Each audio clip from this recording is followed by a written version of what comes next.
Olá, estamos dando início a mais um programa Debates Le Monde Diplomatique Brasil, uma iniciativa do jornal Le Monde Diplomatique Brasil, em parceria com a TV PUC, com o canal universitário e com a TVT, a TV dos Trabalhadores. Hoje nós vamos tratar da violação dos direitos dos povos indígenas e da sua resistência. E para isso, nós convidamos aqui duas lideranças indígenas que eu vou apresentar para vocês agora. Quero apresentar para vocês o Jorge Tabajara. Ele é cacique do povo Tabajara e é advogado indígena.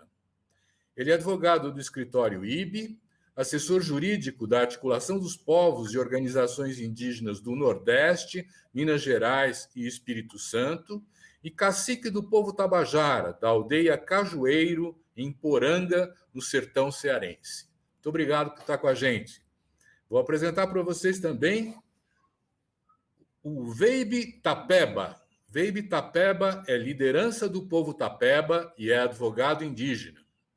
Ele também é advogado do escritório IBE, é integrante da Rede Nacional de Advogados e Advogadas Indígenas, ex-coordenador da Organização dos Professores Indígenas do Ceará, ex-coordenador da Coordenação das Organizações e Povos Indígenas do Ceará, foi assessor da FUNAI, integrou o Conselho Nacional de Política Indigenista, é membro da Comissão de Direito Ambiental da OAB Ceará, integrante da Comissão Especial de Defesa dos Direitos Indígenas do Conselho Federal da OAB e vereador de Caucaia, no Ceará, pelo PT, em seu segundo mandato. Muito obrigado, Veibe, também por estar aqui com a gente. Vamos começar com uma pergunta que, no fundo, é uma novidade ter advogados indígenas, né? Então, eu queria perguntar para vocês, vamos começar pelo Jorge, como é que vocês se tornaram advogados e o que é esse escritório, esse escritório IBE, por favor? Boa tarde a todos, sabe aqui o meu companheiro e compadre, guerreiro de luta, Veibe Tapeba, um apresentador.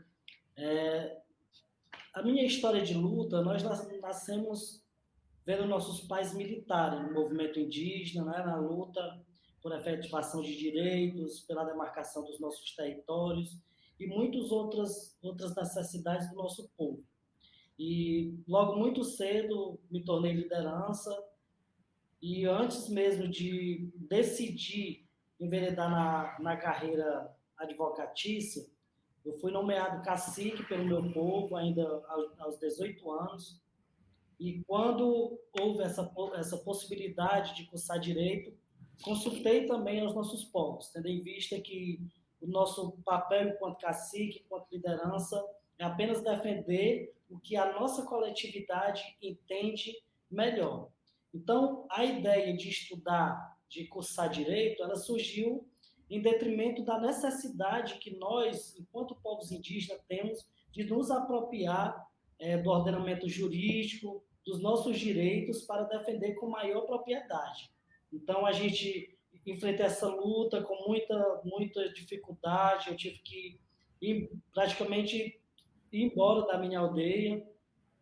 Morei durante todo esse tempo, fui muito bem acolhido pelo povo Tapeba, e durante toda essa minha caminhada no curso de Direito, pude acompanhar diretamente cada ação, cada iniciativa dos nossos povos, vindo sempre que possível à minha aldeia, a aldeia Cajueiro, e fazendo essas articulações. Tive, inclusive, o privilégio de acompanhar durante todo o meu curso um processo que tramita na 22ª Vara Federal, que tratava exatamente sobre a questão da demarcação das nossas terras.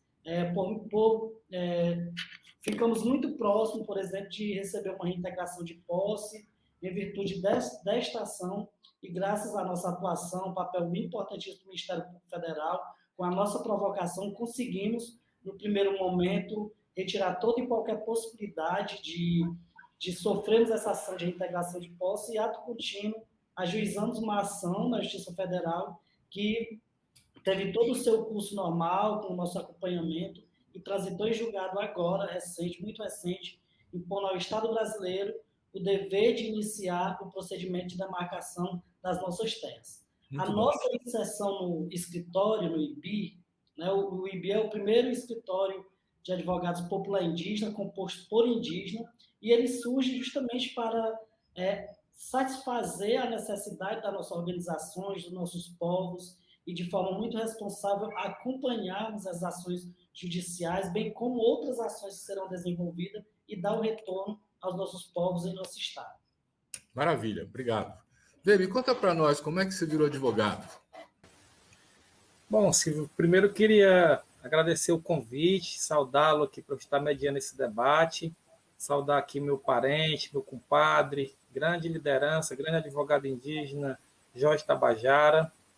Silvio, eu, na realidade, enveredei dentro do movimento indígena também muito cedo, já com atribuições específicas. Eu comecei a ter atribuições dentro do movimento indígena com 14 anos de idade. Eu fui professor indígena por bastante tempo, e a minha decisão de cursar direito, de se tornar advogado, ela se deu por até um fato inusitado.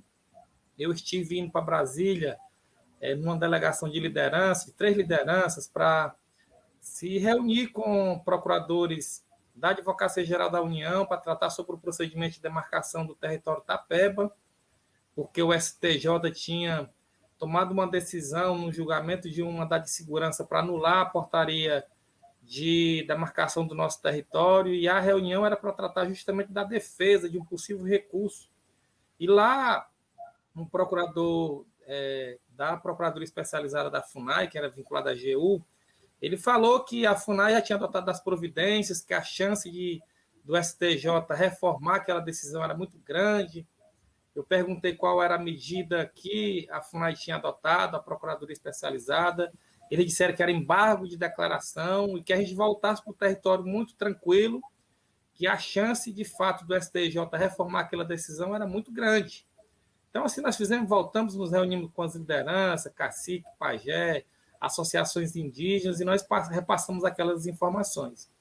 E aí, poucos dias depois, nós tomamos a informação de que, de fato, o STJ, no julgamento, né, na análise desse mandato de embargo de declaração, o STJ havia mantido a decisão inicial do STJ.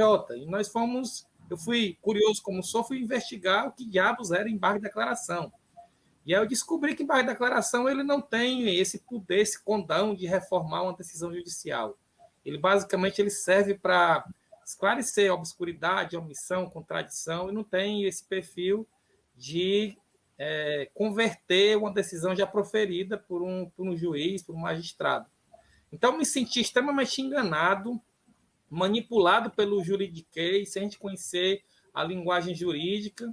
E, naquele momento, eu tomei uma decisão individual de dizer assim, olha, a gente precisa dar um basta nessa situação. Então, nós nos reunimos aqui dentro do Povo Tapeba, fizemos uma discussão. Não era a minha intenção individual, no início, de seguir essa carreira jurídica, e nós optamos, então, por fazer um vestibular já de urgência. Era no meio do ano, eu lembro que era no meio do ano, não tentei nenhum vestibular numa universidade pública, fui para uma faculdade particular, porque, infelizmente, o acesso à universidade pública ainda é muito excludente, e consegui concluir o curso de Direito, já prestei o exame da Ordem dos Advogados do Brasil, conseguimos passar nesse exame, e nós estamos aí nessa empreitada, né, para defender os direitos dos povos indígenas com qualidade, defender os interesses das organizações indígenas, assessorar as lideranças, o movimento indígena como um todo. E nós estamos aí nessas frentes de batalha, integrando essa rede nacional de advogados e advogadas indígenas,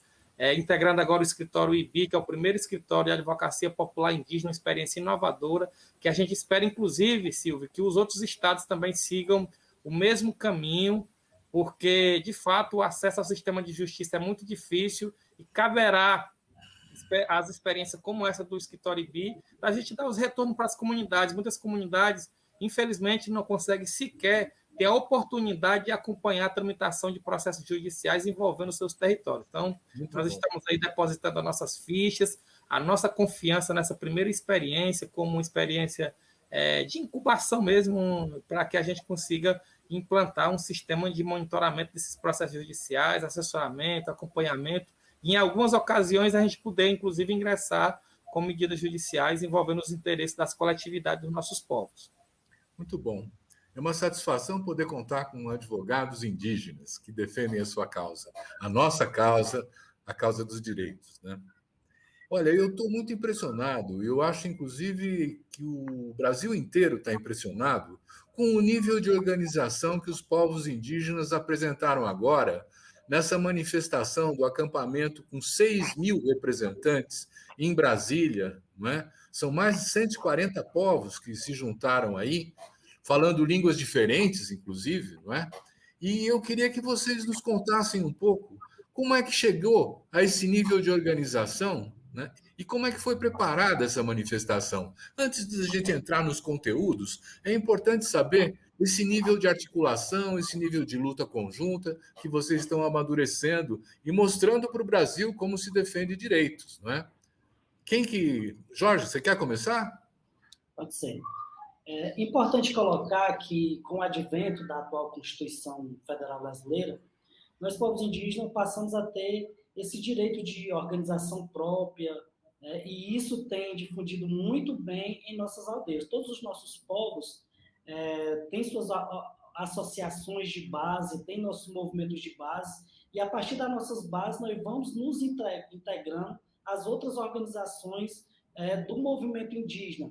A nível estadual, aqui nós temos diversas organizações, agora a Federação dos Povos Indígenas do Estado do Ceará, temos outras do segmento, como a Organização dos Professores Indígenas, a Organização de Mulheres Indígenas, a Organização da Juventude. Nós integramos a Articulação dos Povos Indígenas do Nordeste, Minas Gerais e Espírito Santo, a APOIME, e a partir da APOIME, somos integrados também à Articulação dos Povos Indígenas do Brasil, a APIB, que é a principal organização indígena que tem esse poder principal de realizar essas mobilizações.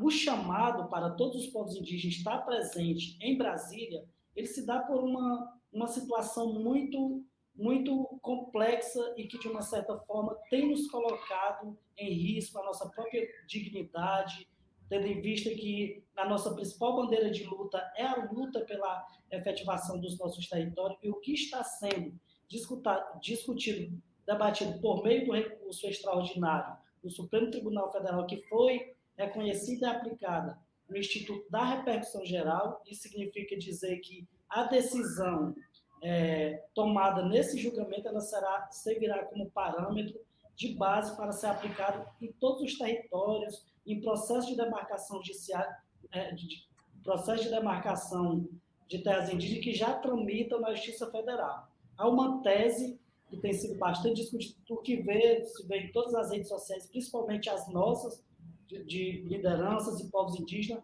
é hashtag não ao marco temporal. O que é, de fato, esse marco temporal?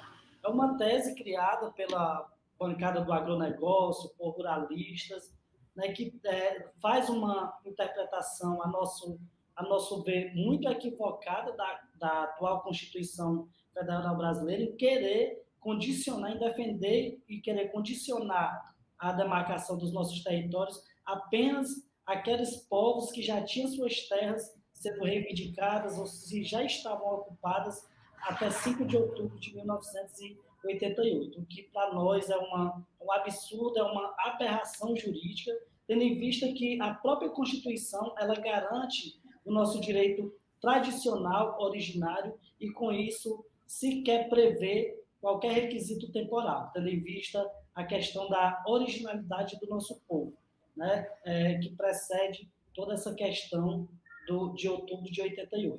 Muito bom. Você quer continuar? Eu estava muito interessado na dimensão assim de como vocês se organizaram para chegar lá, com essa força toda. O Brasil e o mundo estão admirando a capacidade de luta de vocês. Bom, Silvio, primeiro para dizer que essa estrutura do movimento indígena, descrita pelo nosso companheiro parente advogado Jorge Tabajara, já é uma experiência que tem acontecido nos últimos anos, né? A articulação dos povos indígenas do Brasil, junto com suas organizações regionais, estaduais e de base, tem realizado anualmente o acampamento Terra Livre. Então, a experiência do acampamento, que já existe há pelo menos uns 10 anos, ela iniciou pensando num abril vermelho, num abril indígena, para que os povos pudessem demarcar o espaço de Brasília, o Distrito Federal, levando um conjunto de reivindicações para o governo brasileiro, para os ministérios, uma pauta na área dos territórios, da saúde, da educação, do meio ambiente, da necessidade de termos apoio para a produção nos territórios indígenas, de levar um debate para a capital federal. E nós temos a oportunidade desse acampamento Terra Livre funcionar como uma espécie de uma Assembleia Nacional dos Povos Indígenas, um espaço de deliberação máxima do movimento indígena brasileiro. Então, não é nova essa experiência de nós estarmos em Brasília, reunidos em assembleia, para reivindicar, para defender os nossos direitos. Evidentemente que nesse ano de 2001, nós tivemos, de 2021, nós tivemos se concentrando muito nessa pauta anti-indígena que tramita no Congresso Nacional e que também está dentro desse processo de repercussão geral envolvendo recurso extraordinário do STF. Tanto é que em junho nós tivemos integrando o acampamento Levante pela Terra, e esse acampamento também teve uma participação expressiva de lideranças indígenas do Brasil, eram mais de 3.000 lideranças, nós estivemos lá, inclusive eu e o compadre Jorge, nós estivemos presentes nesse acampamento, e agora, novamente, na semana passada, também respondendo à convocação da Articulação dos Povos Indígenas do Brasil, da PIB, nós estivemos lá no acampamento Luta pela Vida para fazer esse acompanhamento presencial da tramitação do recurso extraordinário do marco temporal. Então, é um momento de muita excepcionalidade, não é um acampamento Terra Livre comum, como os anteriores, é algo que a gente precisa, de fato, levar todas as atenções do movimento indígena, dos povos indígenas, das organizações indígenas, dos aliados, parceiros, das entidades e instituições, mas, sobretudo, tentar amplificar o debate com a sociedade brasileira, com a comunidade internacional, de todo o conjunto de violações de direitos humanos que estão acontecendo, especialmente vindo disparado de Brasília, seja no Congresso, seja no Supremo Tribunal Federal. Então, essa capacidade de articulação ela se dá muito pela unidade do movimento indígena. Nós costumamos dizer, Silvio, que nós não temos unanimidade dentro do movimento indígena.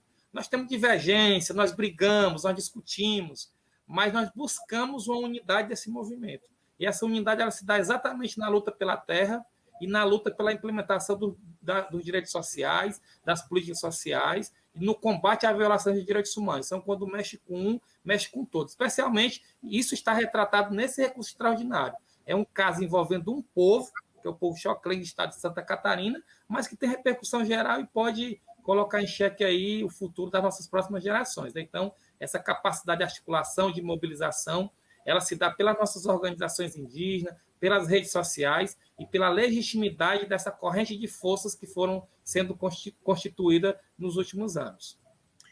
O agronegócio tem ficado muito forte, tem crescido, né? Tem construído uma representação forte no parlamento. E eu queria perguntar para vocês se depois do golpe que derrubou a presidenta Dilma, a situação dos povos indígenas foi mudando mais rapidamente ou foi ficando mais grave.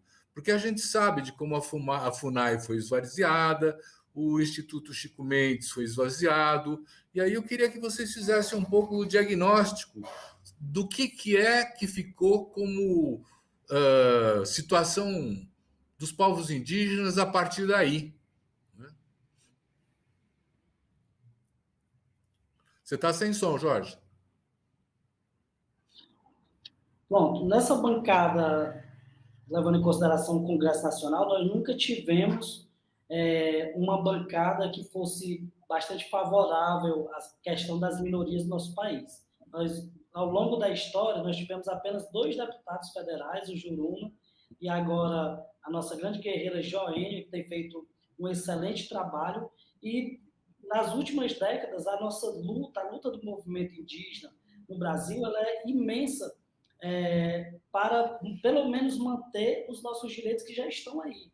Por diversas vezes, estivemos também no acampamento Terra Livre, em Brasília, fazendo uma luta imensa contra a PEC 215, que foi muito, muito falada e que rodou diversas vezes nos bastidores do Congresso Nacional, onde tentava alterar a competência de demarcação das terras indígenas, que hoje é do Poder Executivo, levando essa competência para o Poder Legislativo, que depois, de uma certa forma, ela foi apenas reformada e está sendo também analisada por meio do projeto de lei, o PL 490. Então, nos últimos anos, a nossa luta tem sido muito intensa nesse sentido, porque se analisarmos o próprio texto constitucional, ele é muito completo. No entanto, o Estado ele não cumpre com o seu papel institucional de demarcar nossos territórios e fazer a proteção como reza o texto constitucional. Então, a nossa luta, tendo em vista que o Estado ele não cumpre com esse papel,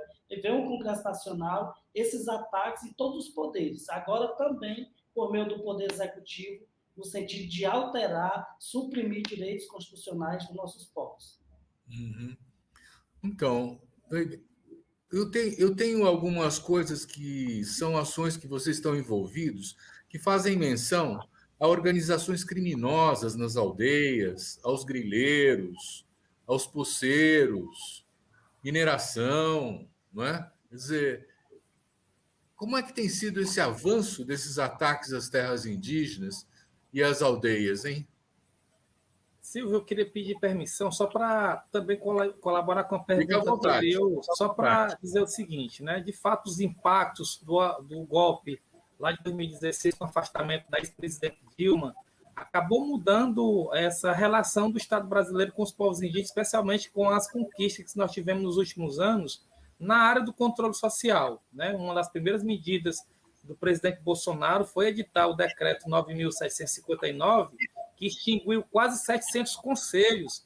E dentro desses conselhos, Silvio, tem, por exemplo, o Conselho Nacional de Política Indigenista, que eu tive a oportunidade de estar como relator da Comissão de Terra e Território, que era a instância máxima de controle social nessa relação do Estado brasileiro com o movimento indígena, com os povos indígenas, extinguiu a Comissão Nacional de Educação Escolar Indígena, nós tínhamos um comitê de repartição de benefícios para discutir essa questão ambiental, enfim, tirou a oportunidade, o atual governo, o governo Bolsonaro, ele não dialoga com a sociedade, não dialoga com o movimento indígena, com os povos indígenas, com as nossas organizações, e esse afastamento, ele gera instabilidade política, porque acaba que o próprio artigo 6º da Convenção 169 da Organização Internacional do Trabalho, que dá direito à consulta prévia, livre e informada dos nossos povos, indo por água abaixo, né? Então, é um governo que é pautado na falta do diálogo, que não respeita o direito de consulta estabelecido por um tratado internacional em que o Brasil é signatário,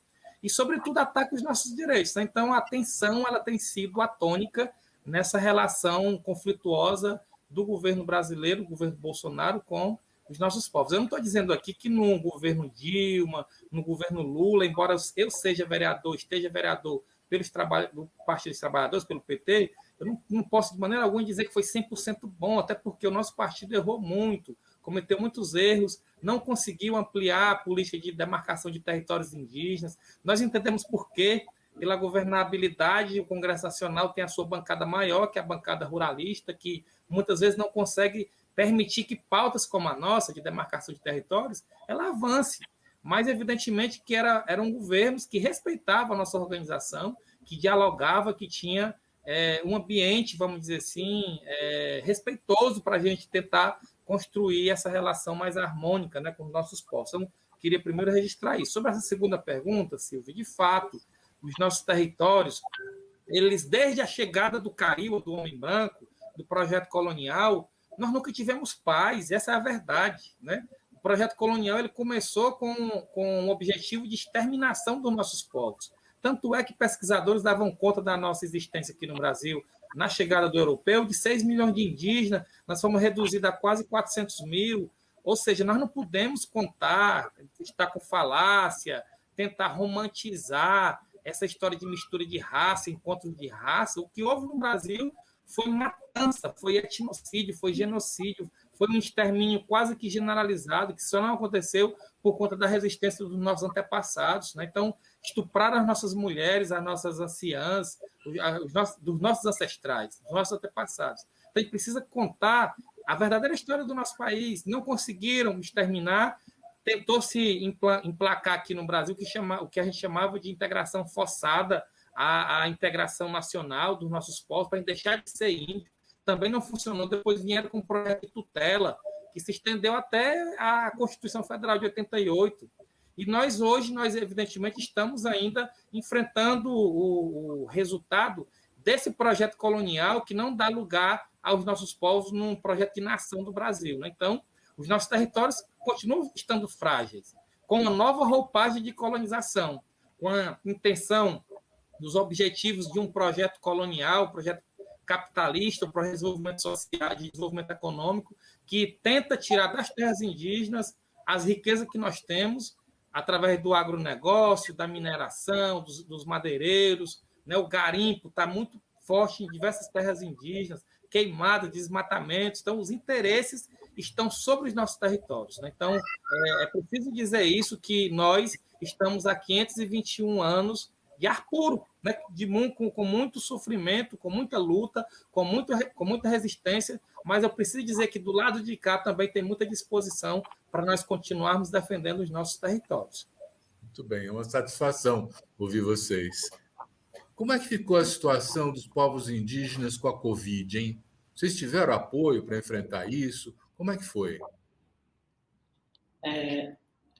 A articulação dos povos indígenas, a PIB, por meio dos nossos advogados que lá compõem, houve uma ação direta, uma ação de descumprimento do preceito fundamental, e aí já é um passo muito importante, porque pela primeira vez uma articulação indígena, uma organização indígena, ela foi habilitada para mover as ações do controle de constitucionalidade, onde fizemos uma pressão para que todos os nossos povos indígenas, todos os parentes usuários do subsistema, que já somos contemplados pela política de atenção à saúde dos povos indígenas, para que todos os indígenas, aldeados e os que estivessem ao entorno de nossas aldeias pudessem ser contemplados com a vacinação, tanto na primeira como na segunda dose. Foi um passo muito importante para nós, que o PADVEM poderá completar com mais detalhe essa questão da ADPF. Bom, Silvio, só para complementar as informações do nosso guerreiro Jorge, a pandemia ela acabou agravando um contexto de muita vulnerabilidade, seja do ponto de vista da saúde indígena, seja do ponto de vista da proteção dos nossos territórios, né? No caso da saúde, o julgamento dessa ADPF pelo ministro Barroso, lá no Supremo Tribunal Federal, foi fundamental para que a gente não tivesse perdido mais vidas, porque foram muitas vidas perdidas, muitas lideranças tradicionais, até de atuação nacional, né, como um cacique lá da terra indígena do Xingu, que esqueci o nome dele agora, como Paulinho Paiacã, tiveram suas vidas ceifadas pela Covid, pela ineficiência, pela negligência, pela omissão do Estado brasileiro de combater a pandemia. E os nossos povos, até pelo entendimento da própria Organização Mundial de Saúde, nós somos considerados povos com uma vulnerabilidade, né? E essa vulnerabilidade ela se dá exatamente muitas vezes pela dificuldade que o governo brasileiro tem de atuar nas nossas comunidades. Então, os nossos povos foram incluídos ainda no primeiro grupo prioritário para receber a imunização contra a Covid, junto com os trabalhadores da linha de frente da saúde, os servidores da saúde. Então, nós recebemos a imunização. Infelizmente, a CESAI, a Secretaria Especial de Saúde Indígena, ela tem utilizado o critério de um cadastro, só pode receber imunização, atendimento de saúde, quem estiver integrando o que eles chamam de Sistema Integrado de Atenção à Saúde Indígena, o SIASE, e infelizmente a gente tem tido relatos que muitos indígenas ainda não conseguiram receber a imunização ou o atendimento nas unidades de saúde que nós temos nos territórios, por não estar integrando esse sistema, esse cadastro, né? Então, nós temos ainda muitas queixas das comunidades. Tem outros aspectos, por exemplo, a CESAI teve muita dificuldade de apoiar as barreiras sanitárias que foram implantadas pelas próprias comunidades indígenas nos nossos territórios. Pelo contrário, né, a CESAI acabava dificultando, criando problemas para que as comunidades pudessem realizar um certo controle de quem entrava e de quem saía dos territórios. Tivemos um problema, acho que somente depois praticamente de um ano de pandemia que nós passamos a receber algum suporte de material de higiene, kit de higiene pessoal, máscara, álcool em gel, porque no começo era nós por nós mesmos, nós estávamos aí jogados à própria sorte. Se não fossem as campanhas, no caso aqui do estado do Ceará e alguns outros estados do Brasil também, campanha de solidariedade, inclusive com gêneros alimentícios, com cestas de alimentos, que muitos produtores, agricultores, pescadores tiveram as suas vidas totalmente transformadas, não tinham condições de estarem, inclusive, procurando desenvolver as suas atividades econômicas. Então, foi um cenário realmente de muita preocupação. A situação de insegurança alimentar e nutricional ela ficou ampliada e, infelizmente, a gente acabou não tendo o retorno ideal do governo brasileiro. Outra questão, para finalizar, a questão de proteção territorial. Os nossos territórios com a pandemia acabaram ficando à própria sorte também, porque o IBAMA não atuava no nosso território, a Polícia Federal não chegava junto, a própria FUNAI deixou de realizar as ações de vigilância e de monitoramento territorial. Então, era um prato cheio para que, no Brasil todo, garimpeiros, né, as mineradoras, madeireiros, as pessoas começaram a invadir os territórios. No caso aqui do estado do Ceará, a gente tivemos relatos de invasões desses territórios, né, de edificações irregulares, e nós aqui no nosso estado, especialmente, nós estamos vivenciando um cenário bem complexo da atuação de organizações criminosas, organizações que foram criadas lá em São Paulo, no Rio de Janeiro, que pela pressão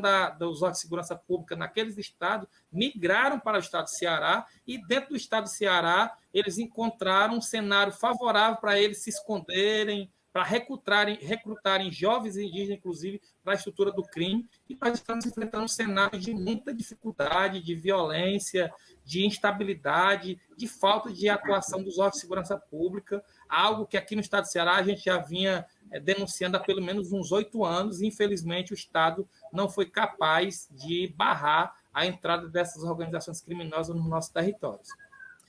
Olha, de um lado, eu vejo assim com muita alegria a capacidade de luta e de organização de vocês.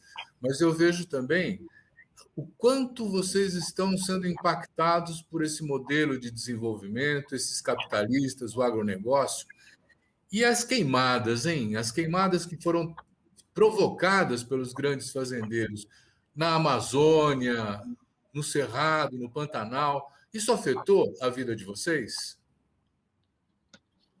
Com certeza, inclusive nós aqui na Aldeia Cajueiro, estamos numa área de quase 5 mil hectares de terra, nós estamos com um fogo generalizado, muitas vezes somos nós, as lideranças indígenas, nós, os próprios parentes, que temos que nos dispor para tentar, de alguma forma, minimizar esses impactos. A gente tem sofrido bastante com isso, principalmente tendo em vista que o nosso principal meio de subsistência é a agricultura, é viver da própria terra, da própria caça, e essas queimadas ela têm impactado demais a vida e o cotidiano em nossas aldeias, sobretudo nós que moramos em áreas de mata, áreas que há uma preservação ainda maior, mas que essa preservação ela é feita por nós mesmos, somos nós, povos indígenas, que temos nos preocupado dentro do nosso próprio território de fazer esse trabalho de proteção,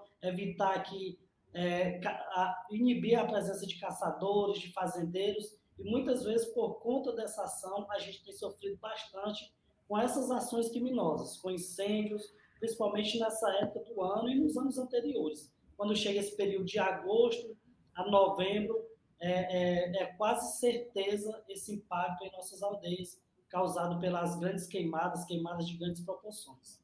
Uhum. Muito bom. Eu vejo de uma maneira muito importante assim essa proposição de vocês também ocuparem um parlamento, né? Quer dizer, ocuparem as câmaras municipais, o legislativo de uma maneira geral, para poder defender os seus direitos, né? Vême, você é vereador, né? O que você faz como vereador indígena? Bom, como vereador indígena, o que a gente tem buscado fazer, primeiro, é quebrar um paradigma, né, uma visão totalmente distorcida de que a questão indígena seria uma atribuição, vamos dizer assim, do governo federal. Há uma visão distorcida disso, né, que problema de indígena é governo federal, é o Ministério da Saúde, é a FUNAI, é o Ministério da Justiça, enfim. nós entendemos que nos municípios, políticas públicas comuns como limpeza, né, coleta de resíduos, coleta de lixo, algumas ações de educação, tem algumas escolas municipais, iluminação pública, enfim, tem muitas políticas que são de responsabilidades diretas dos municípios que às vezes acabam não chegando no chão das aldeias, no chão dos territórios indígenas. Então, cabe a esses povos se organizar para lutarem para que essas políticas municipais elas também alcancem esses territórios indígenas. Né? Então, e tem algo também, para além das políticas públicas, que muitas vezes os entes municipais acabam ocupando uma posição de inimiga, sabe, de oposição à demarcação dos territórios indígenas. Então, acredito que os parlamentos municipais, as câmaras de vereadores dos municípios, precisam, de fato, também ter a presença de indígena, no caso desses municípios que possuem população indígena. Aqui no meu município, pela nossa experiência, nós temos feito essa defesa dos direitos dos povos indígenas, temos tentado provocar essa responsabilização do ente municipal de chegar junto com as comunidades indígenas, com as políticas municipais, de fazer a defesa contra aqueles setores que são fazem oposição à demarcação do nosso território, e o bom debate. Nós temos, evidentemente, bandeiras de luta que nós defendemos, mais alinhada ao campo progressista, de direitos humanos, da questão ambiental, das mulheres, da juventude, dos povos originários, comunidades tradicionais, da educação, do serviço público. Então, a gente tem abraçado, evidentemente, aqui no nosso caso, no município de Caucaia, várias causas. Mas o que é estratégico é nós termos a voz de um indígena, legítimo de uma comunidade indígena, comprometido com a causa, porque eu tenho a compreensão de que não basta ser indígena, precisa ser comprometido com a causa. Porque nós temos alguns indígenas que são candidatos, se elegem, mas não tem compromisso nenhum com a causa. Então, nós demarcamos esse espaço de nós termos as nossas vozes ecoando nos parlamentos municipais de todo o Brasil, para que a gente consiga fazer a defesa dos nossos interesses. Inclusive, lá em 2016, quando eu fui candidato pela primeira vez, eu tive a oportunidade de receber a maior votação entre todos os 169 vereadores indígenas eleitos em todo o Brasil, com 2.641 votos. E nós conseguimos ampliar, Silvio, o número de indígenas eleitos nos municípios, saímos de 169 para mais de 240 vereadores indígenas. Então, nós estamos mostrando que é estratégico nós também ocuparmos esses espaços da política partidária, dos mandatos eletivos, seja de vereador, dos mandatos para poder executivo também. Temos alguns prefeitos e vice-prefeitos indígenas. Então, aí na luta para a gente também conseguir entrar nas assembleias legislativas e também no Congresso Nacional, que, infelizmente, na atual conjuntura, nós só temos a voz da nossa parenta Joaine Wapichana. Só para completar um pouco aqui o debate colocado pelo Padre Weib, no mês de novembro estaremos realizando a Assembleia Estadual dos Povos Indígenas do Estado do Ceará, e lá haverá uma pauta sobre essa questão política. Poderá, após as discussões da nossa Assembleia, a gente sair com novidade, já para a Assembleia Legislativa temos um nome, né, que devemos fazer esse debate em todas as aldeias, em todos os municípios, para que a nossa voz também seja ecoada na Assembleia Legislativa do Estado do Ceará, com um representante saindo das nossas aldeias. Né? Isso é muito importante, esse avanço na questão política, na questão partidária. São frentes de luta, né? Exato. E vocês tiveram acesso, os povos indígenas, ao auxílio emergencial ou não?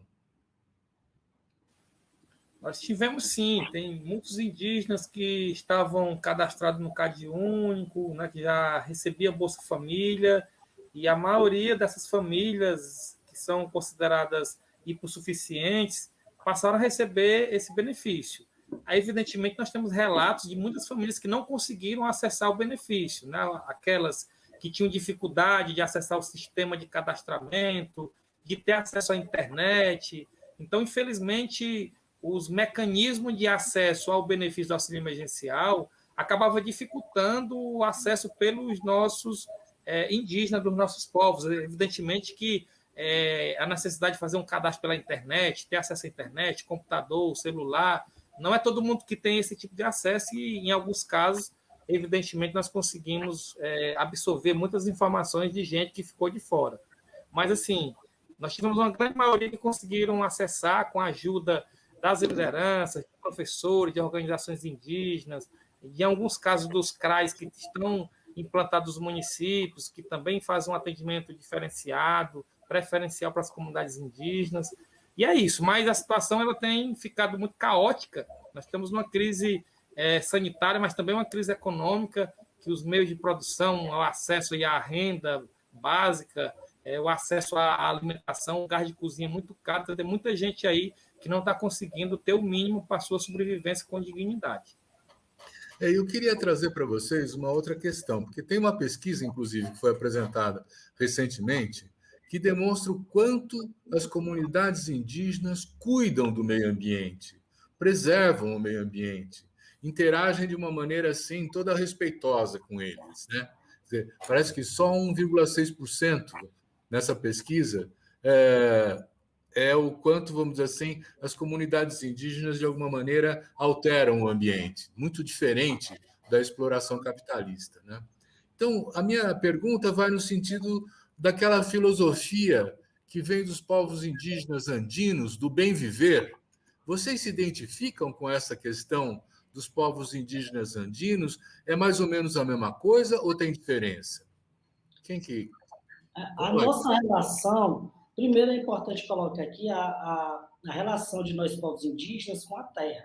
Diferentemente dos não indígenas, tem mais como se fosse uma propriedade privada que pode a qualquer momento se desfazer como um lucro. A terra indígena para nós ela tem um sentido especial e pelo sentimento de mãe é nosso dever de cuidar, de proteger, né? Porque o nosso entendimento é que somente a Mãe Terra é possível para que possamos manter viva a nossa cultura, as nossas tradições, né? Garantir o usufruto exclusivo dos nossos povos e, principalmente, o futuro das nossas gerações. Esse sentido espiritual, o sentido de preservar, por exemplo, na maioria das terras indígenas, eu vou colocar como exemplo a nossa própria terra.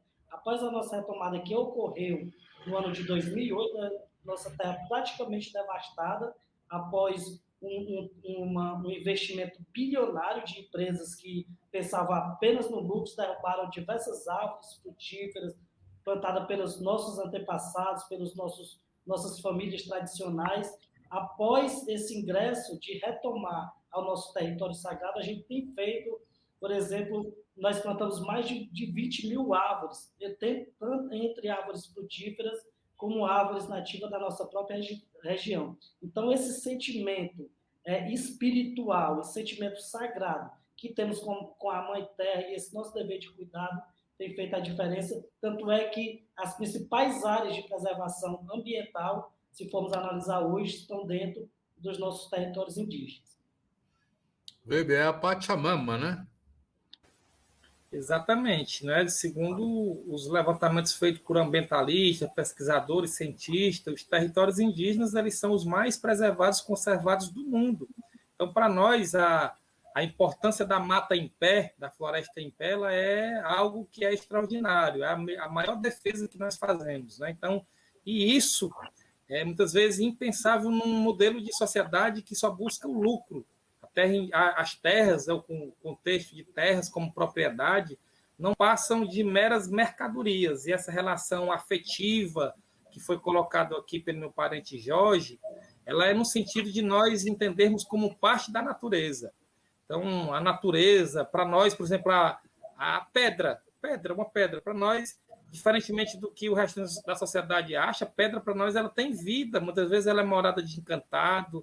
Aqui no Povo Tapeba, por exemplo, tem uma história linda de uma pedra sagrada. O nosso nome, o nome Tapeba, vem de Tapeva, que é uma variação de pedra chata.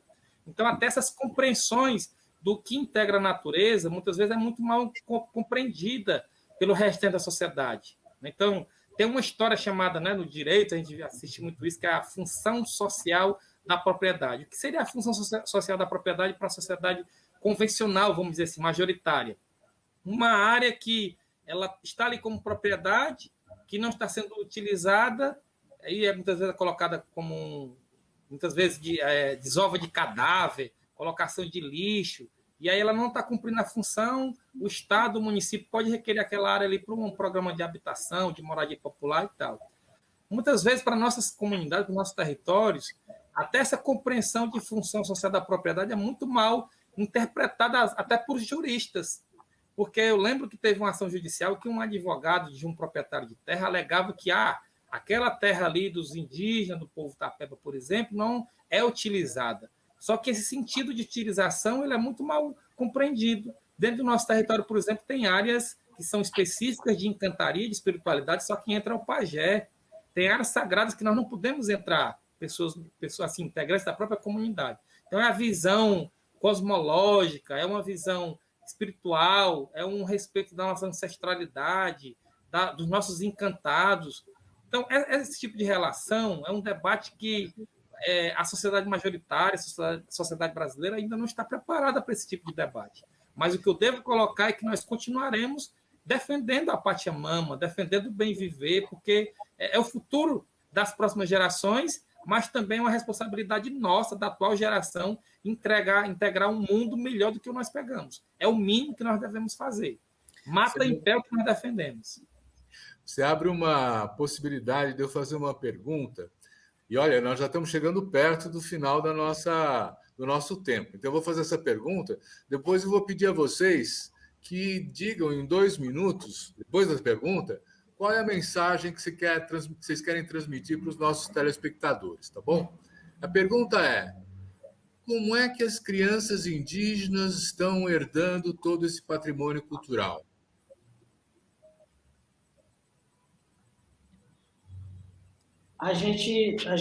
Os nossos curumins têm um papel muito importante na nossa aldeia, nas nossas aldeias, né?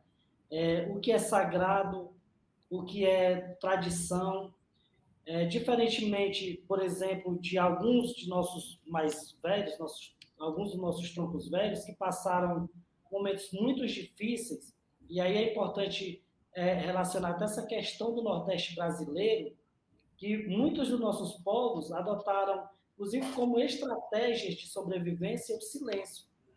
Até por impedimento legal. Não poderíamos nos reunir em determinados locais públicos para, por exemplo, praticar nossos rituais. Os nossos curumins de hoje, eles crescem acompanhando toda essa luta. Nesse histórico de luta, por exemplo, ontem, nas manifestações aqui no estado do Ceará, tanto da Justiça Federal, em Fortaleza, em Crateús, em Itarema, nossas cunhãs, nossas mulheres guerreiras, sempre com nossos curumins ao lado, que tem crescido acompanhando essa luta, entendendo o que é sagrado, o que deve ser valorizado em nossas aldeias. Então, são muito importantes para que a nossa cultura ela seja mantida, ela seja assegurada e preservada também no futuro. Então, eles têm essa missão também de aprimorar essas nossas tradições e fazer com que nossos povos sejam sempre fortes e firmes nessa questão cultural e na nossa luta de forma geral. Maravilha. Então, eu vou pedir para vocês, então, cada um, vamos dizer, usando 1, 2 minutos, dizer uma mensagem para o telespectador, uma mensagem que vem da luta de vocês, do projeto de futuro, do que vocês aspiram que a sociedade brasileira tenha como respeito e integração com os povos indígenas. Eu vou pedir para o Veibe começar. Bom, a mensagem que nós deixamos na tarde de hoje, primeiro, a mensagem de esperança. Nós precisamos atravessar esse período de pandemia forte, mais unidos, que a gente possa, inclusive, valorizar mais a vida, valorizar mais os parentes, a comunidade, a sociedade, os povos, enxergar na natureza uma possibilidade de um modelo diferente de sociedade. Nossa sociedade mundial está doente, as catástrofes ambientais, mudanças climáticas, tudo isso aponta para um cenário totalmente desolador, uma possibilidade até de extinção da humanidade, e que nós, povos indígenas, temos procurado viver nesse projeto de bem viver, de respeito com a mãe natureza, de defender os nossos territórios, lembrando, inclusive, que a terra é patrimônio da União, que cabe aos nossos povos o usufruto exclusivo, ou seja, até as terras indígenas é do povo brasileiro, é de toda a sociedade, cabendo aos nossos povos o usufruto exclusivo. Então, nós defendemos os nossos territórios, porque os territórios cumprem uma função socioambiental para o futuro das nossas próximas gerações. Nós costumamos a dizer nas nossas lutas que a luta pela Mãe Terra é a mãe de todas as lutas, que nós entendemos que é na Mãe Terra em que nós conseguimos produzir, conseguimos viver, conseguimos nos reproduzir. Então, a gente precisa compreender a Mãe Terra com essa possibilidade da nossa verdadeira libertação, da nossa libertação do capital, a libertação da concentração de riqueza, da gente entender que é uma obrigação nossa, de fato, entregar um mundo melhor para as próximas gerações. E nós estamos fazendo tudo errado. No geral, nós estamos fazendo tudo errado. Agora é preciso a sociedade internacional entender esse modelo, esse modo de vida diferente que nós temos implantado nos nossos territórios indígenas como uma filosofia de vida para todo mundo. Não basta a gente querer derrubar, tirar nossa mata e somente construir, edificar. Para cada árvore tirada que se plante 10. Você, Silvio, nós temos que passar por aqui, a nossa passagem por esse plano precisa ser compreendido como uma missão. Cada um de nós precisa ter uma responsabilidade aqui, né? Eu costumo muito, sempre nos meus momentos de tranquilidade, assim, que é muito difícil ter isso, né? De cuidar das minhas plantas, de plantar. Eu planto muita árvore nativa, planto muita árvore frutífera, ensino isso para os meus filhos, papel fundamental das escolas indígenas que nós temos nos nossos territórios. Eu acredito que nós estamos conseguindo fazer o nosso papel, o nosso trabalho, mas que isso também precisa está ocorrendo também para fora dos territórios indígenas, né? Porque, infelizmente, as coisas não funcionam como na televisão. As coisas não são igual, o agro é tudo, o agro é tech, né? Não é por aí. A gente precisa defender a mata em pé, a gente precisa defender a floresta, a água, os animais, e nós, seres humanos, como parte dessa mãe natureza. Muito bom. Então, Jorge, suas palavras. 2 minutinhos. Nesse momento, o que pedimos por toda a sociedade brasileira, mundial, é a solidariedade, é apoio. Essa luta que estamos encarando no nosso país não deve ser encarada apenas por nós, povos indígenas. Todas as minorias, toda a sociedade brasileira precisa entender que o que está em jogo é a nossa própria vida, no nosso direito sagrado, e como foi muito bem colocado, esse direito sobre a terra mesmo após concluir todo o seu processo de demarcação, ela fica de posse da União, sendo nós apenas usufruto. Que a sociedade tente pesquisar. Hoje nós estamos, principalmente por meio da nossa juventude, divulgando de forma constante tudo o que acontece em nossas aldeias, por meio das nossas redes sociais. Peço que sigam, por exemplo, as redes sociais das organizações indígenas, da PIB, da Federação dos Povos Indígenas, da APOIB, as nossas próprias redes particulares. É lá que a gente tem dedicado a nossa vida a esse projeto de futuro para as nossas gerações, de entregar uma vida mais digna, uma aldeia preservada, enfim, a nossa missão aqui na Terra fazer isso, e que a sociedade também precisa entender. Muito bom. Eu quero agradecer muito ao cacique Jorge Tabajara e à liderança do povo Tapeba, Weibe Tapeba, por essa excelente apresentação da dinâmica que vocês estão enfrentando, das práticas de resistência, das aspirações dos povos indígenas, e agradecer também a você que nos assiste por ter participado desse papo. Semana que vem tem mais. Obrigado.